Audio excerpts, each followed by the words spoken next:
Halo.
Oh yes, kama kawaida tunaendelea kusonga mbele kijanja ile noma sana. Nikusii tu kama bado hujaungana nasi, hakikisha unabonyeza neno subscribe chini ya video hii, kisha bonyeza alama ya kengele ili usipite na zile series kali ambazo tunakuwa tukikuwekea hapa kila siku. Ni Big Boss, boss kubwa, na hii ni episode ya 19 ikiwa ni season 2 kwa maana ya msimu wa pili. Tunakwenda kutazama hivi na tuangalie nini kimejiri katika episode hii. Ni episode ya 19, series inafahamika kama Big Boss kutoka pale kwa Clamvevo. Nikusii tu kwamba bado hujaungana nasi, kisha unabofya sehemu iliyoandikwa subscribe, utakuwa umefanya unyama sana kuungana na familia ya Mapro Media kwa ajili ya kupata zile series kali, lakini pia bila kusahau love story. Katika episode ya 19 nini kimejiri? Twende pamoja, twende pamoja tukitazama kile ambacho kimejiri katika episode hii.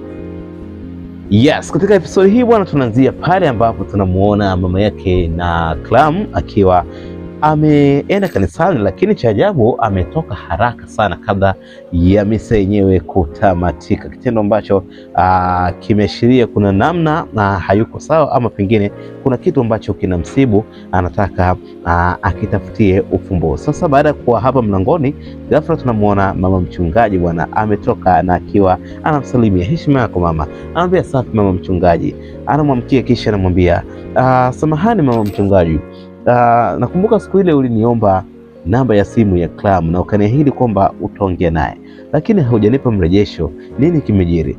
Mama mchungaji anaanza kumwambia sawa, nilimpigia, lakini sasa wakati nataka kuongea naye, wakati anaongea hayo, ghafla tunamuona mchungaji akiwa anatoka ndani na kuja katika mwelekeo ambapo wao wamekaa, kitendo ambacho kinamfanya mama mchungaji aone kwamba mambo sasa yanakuwa sio mambo. Kwa hiyo sasa akafikiri cha muhimu ni kubadilisha mada tu, ilimradi mchungaji asisikie, kwa sababu unafahamu kwamba mchungaji ameshakataa ombi lake la kumfanya yeye aungane na Clam kuingia katika chama ambacho yeye anahisi atapata mafanikio makubwa. Sasa akisikia kwamba amechukua namba kutoka kwa mama Clam na kisha akamwambia kwamba alizungumza naye ama alitaka kuzungumza naye, itakuwa ni kesi nyingine.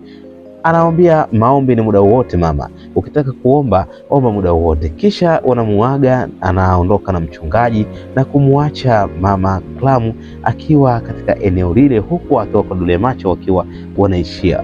Lakini wakati huo wanaondoka, mama Clam akaanza kujiuliza, inawezekanaje hii? Mbona amebadilisha mada ghafla? Ina maana anataka aongee na nini naye Clam kitu gani? Wakati nafahamu kwamba lengo lake ni kumtengeneza Clam arudi katika njia inayotakiwa, njia ya uokovu. Sasa mbona anamficha mchungaji? Kuna maana gani? Au ni nini ambacho kinaendelea? Sasa baada ya kutoka kule kanisani bwana, akawa yuko shamba, amekuja huyu binamu yake na Clam, anamwambia upo huku kumbe? Anamwambia nipo huku mwanangu.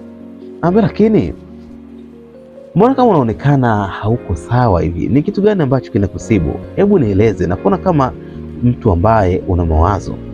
Anamwambia ni kweli mimi nina mawazo, kuna kitu kinanichanganya sana.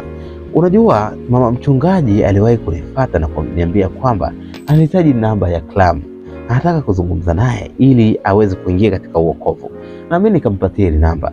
Sasa leo wakati nimetoka kanisani, nikamwambia mama mchungaji kwamba kama ameongea naye anipe mrejesho, lakini wakati anataka kunielezea Ghafla mchungaji alitoka na yeye akawa sasa amebadilisha mada kabisa. Sielewi kuna tatizo gani. Sasa nataka nimfuate mchungaji nijaribu kumuuliza kuna tatizo gani labda.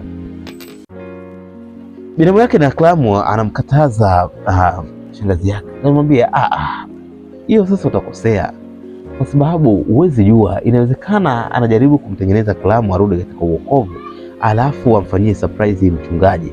Sasa wewe ukienda kumweleza mchungaji na wakati yeye mwenyewe hakutaka aelewe saizi, unafikiri atakuchukuliaje? Atakuona kama ni mtu ambaye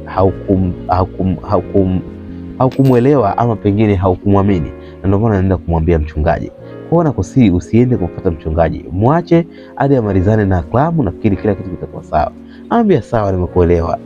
Anambia basi sawa. Kwa hiyo anambia sasa mimi naona bora nirejee ili mradi niende kuendelea na shughuli zingine. Anamwambia basi sawa, wala usijali. Wewe nenda na mimi namalizia hapa, alafu nitarejea muda si mrefu. Anambia sawa, nikutakie kazi njema. Anambia basi usijali, nawe ufike salama. Sasa ukiachana na hayo bwana, tunarudi kule upande huu mwingine. Huu ni upande wa jamaa huyu ambaye alienda kwa binamu yake. Sasa narudisha mrejeshi nyumbani, nini kimeendelea kule?